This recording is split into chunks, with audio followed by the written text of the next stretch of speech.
everyone. Welcome to Act 3 of Community Ensemble Theater's production of The Tempest, an act that begins with young love and a proposal, moves on to an assassination plot by a bunch of drunkards, and finally ends with Prospera confronting three people who did her wrong in her past, using Ariel appearing as a harpy, or half-woman, half-bird of prey, harbinger of death thing, which leads to my shout-outs and thank yous. Tonight I want to give a shout-out to the sets and props crew who have been out taking pictures of nature, which you see behind all of the scenes of this show, and handcrafting props and set pieces. A special shout out to Wade Nile, who made a homemade mechanical puppet bird wing out of copper wire, trash bags, and tape, which our video editing crew was able to duplicate and colorize and create this really imposing, beautiful, scary bird of prey that you'll see in scene 3, which leads to my next shout out, which is Parker Haymart, a freshman who edited Act 3, Scene 1 all by himself, so this is his video editing debut. I shouted out Abby and Tate last week. They did scenes 2 and 3 respectively.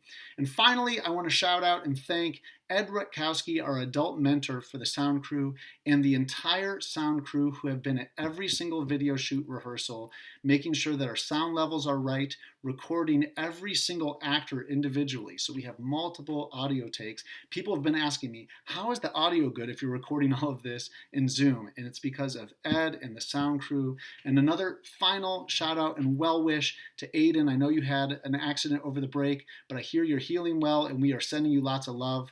So shout outs, thank yous to all of you for watching at home. And without further ado, Act 3 of The Tempest. Enjoy.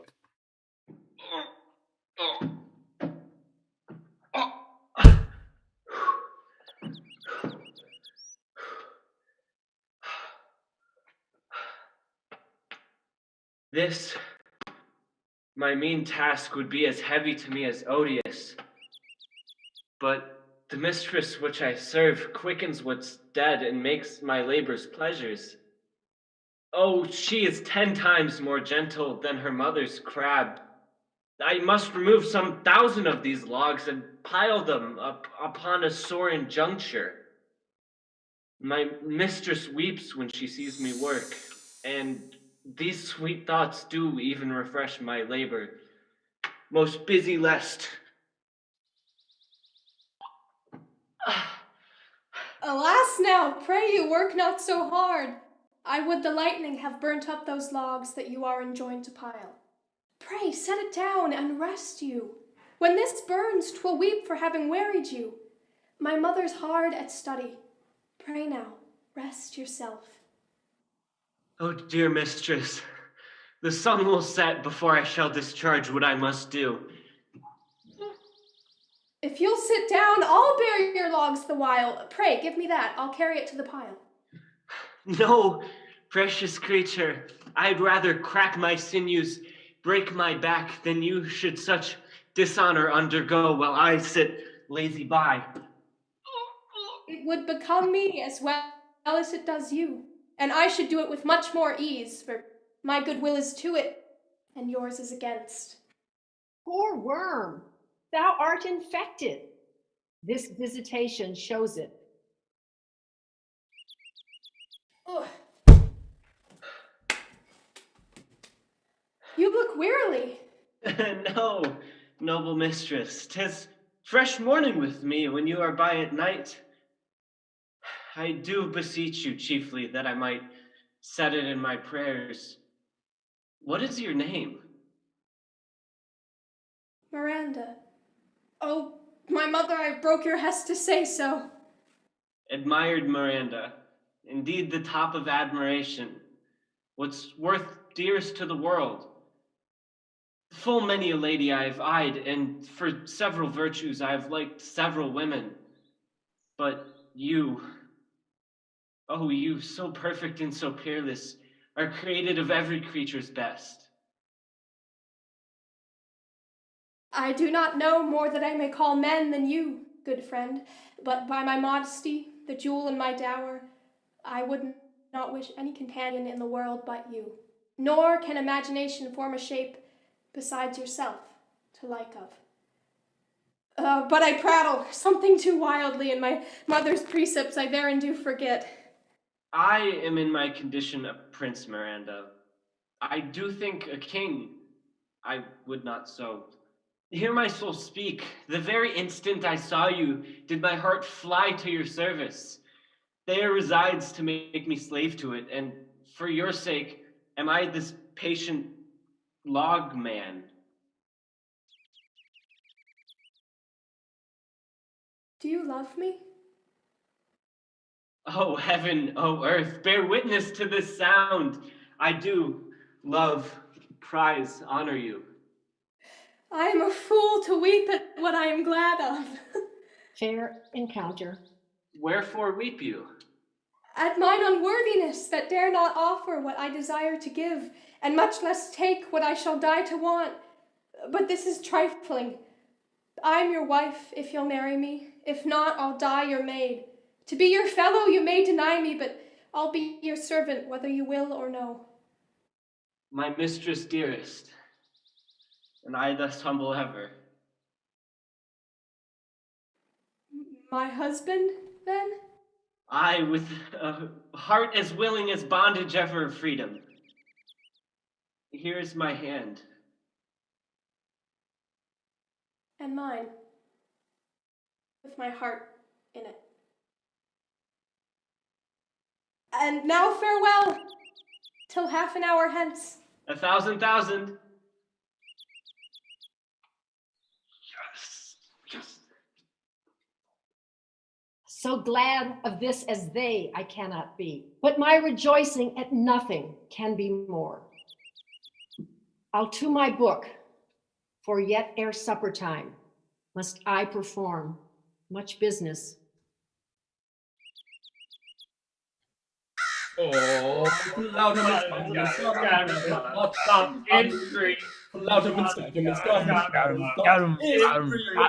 hell not me. When the butt is out, we will drink water. Not a drop before. Therefore, bear up in boredom. Servant monster, drink to me. Servant monster, the folly of this island. They say there's but 5 on this isle. We are 3 of them.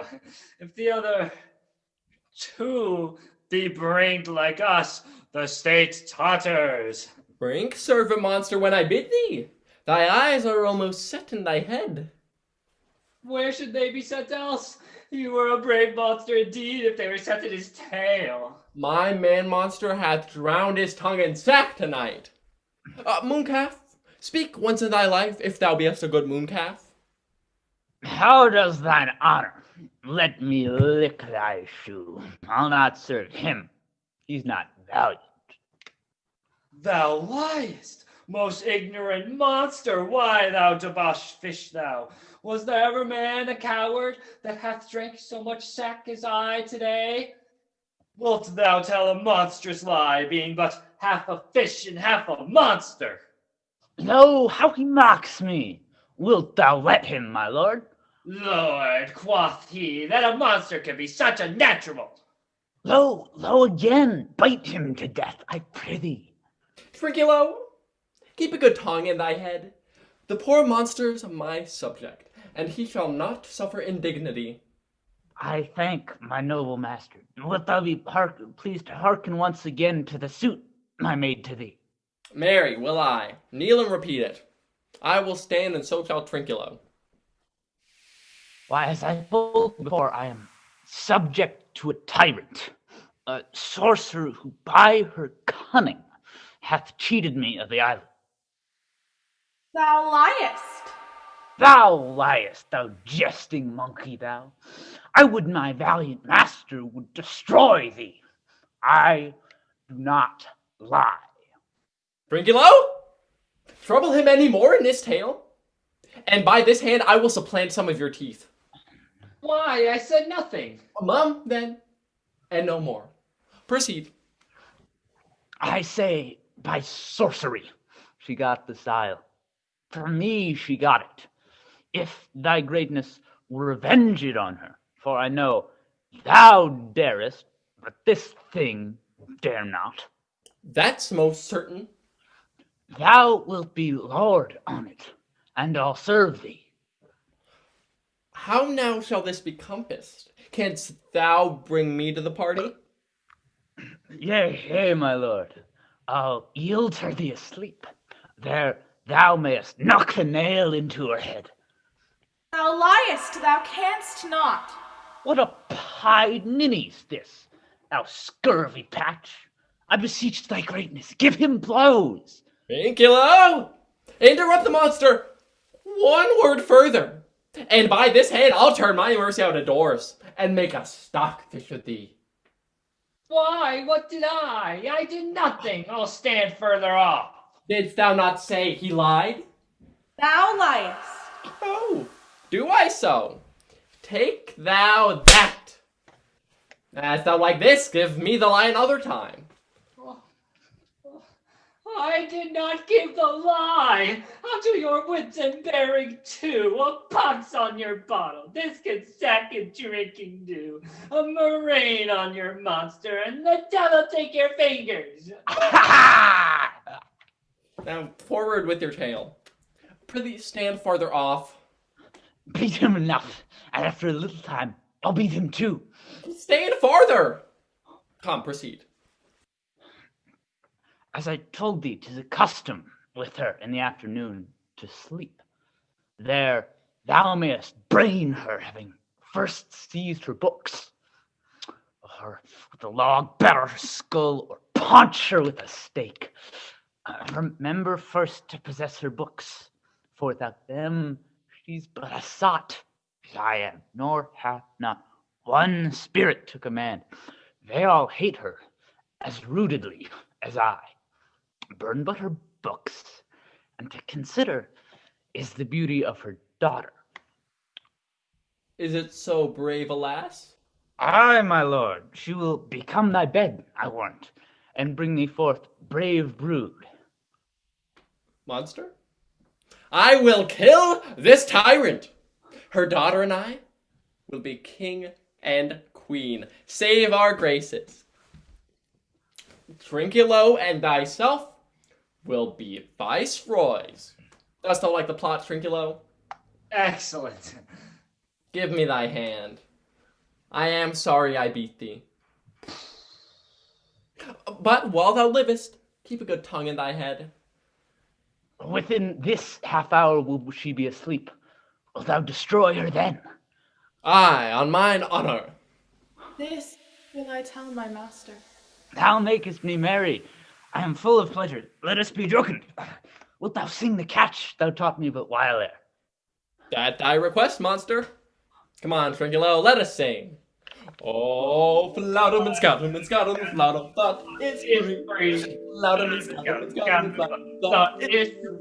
That's not the tune. What is this saying? This is the tune of our catch, played by the picture of nobody. If thou beest a man, show thyself in thy likeness. If thou beest a devil, take it as thou list. Oh, forgive me my sins! He who dies pays all debts. I defy thee. Mercy upon us. Art thou afeard? No, monster, not I. Be not afeard. The island is full of noises, sounds, and sweet airs that give delight, and hurt not sometimes. 1,000 twangling instruments would hum about mine ears, and sometimes voices that had I waked after long sleep would make me sleep again, and then, in dreaming, the clouds, methought, would open up and show riches ready to drop upon me, that when I waked I tried to dream again. This will prove a brave kingdom to me, where I will have my music for nothing. When Prospera is destroyed. That shall be by and by. I remember the story. The sound is going away. Let's follow it and after do our work. Lead, monster. We'll follow. Wilt come? I'll follow, Stefano.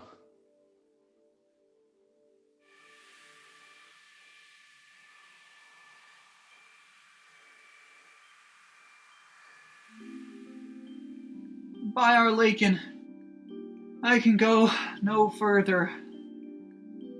My bones ache. By your patience, I needs must rest me.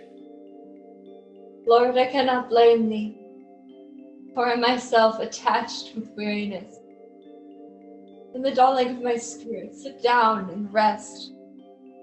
Even here I shall put off my hope. Ferdinand is drowned, whom thus we stray to find, and the sea mocks our frustrate search on land. Well,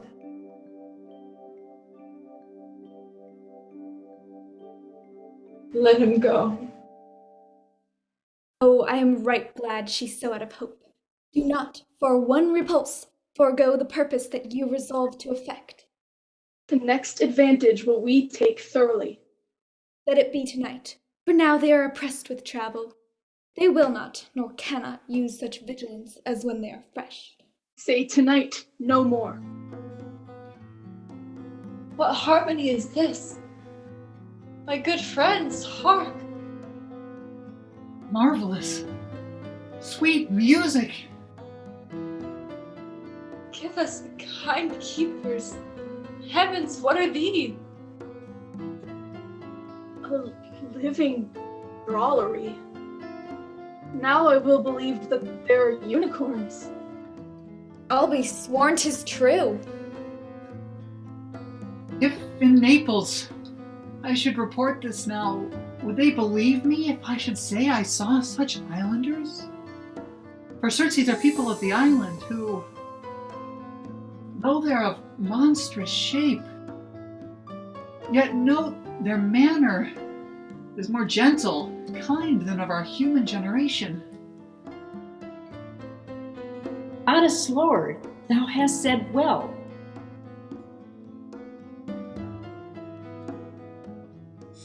Not too much to use such sounds, such gestures, such sweet sound expressing.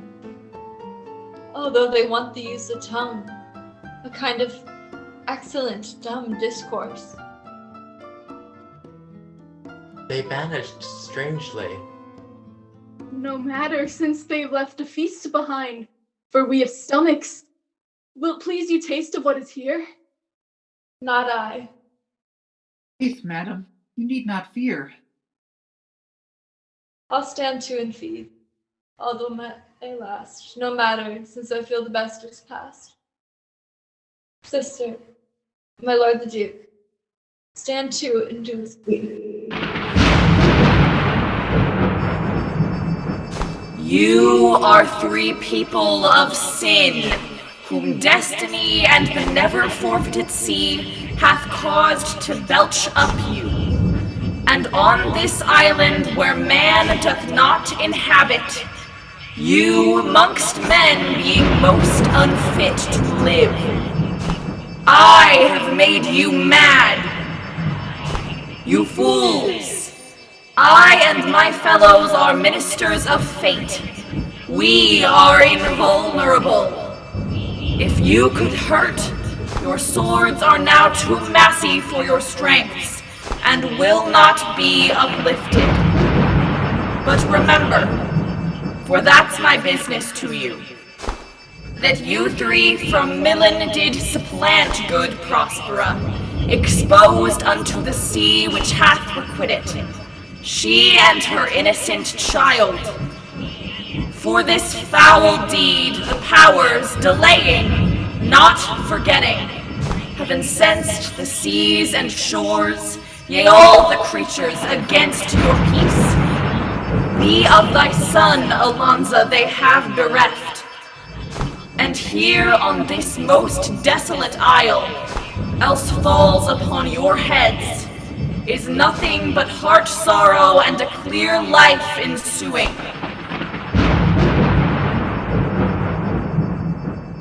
Bravely the figure of this harpy hast thou performed, my Ariel. A grace it had, devouring. They now are in my power, and in these fits I leave them, while I visit young Ferdinand whom they suppose is drowned. In the name of something holy, madam, why stand you in this strange stare? Oh, it is monstrous, monstrous. Methought the billows spoke and told me of it, and the winds did sing it to me. And the thunder, that deep and dreadful organ pipe, pronounced the name of Prosper, did face my trespass. Therefore, my son, I ooze is bedded. I'll seek him deeper than e'er plummet sounded, and with him there lie mudded. But one fiend at a time. I'll fight the legions over. I'll be thy second. All three of them are desperate. Their great guilt, like poison, given to work a great time after, now begins to bite the spirits. I do beseech you that are of suppler joints, follow them swiftly, and hinder them from what this ecstasy may now provoke them to. Follow, I pray you.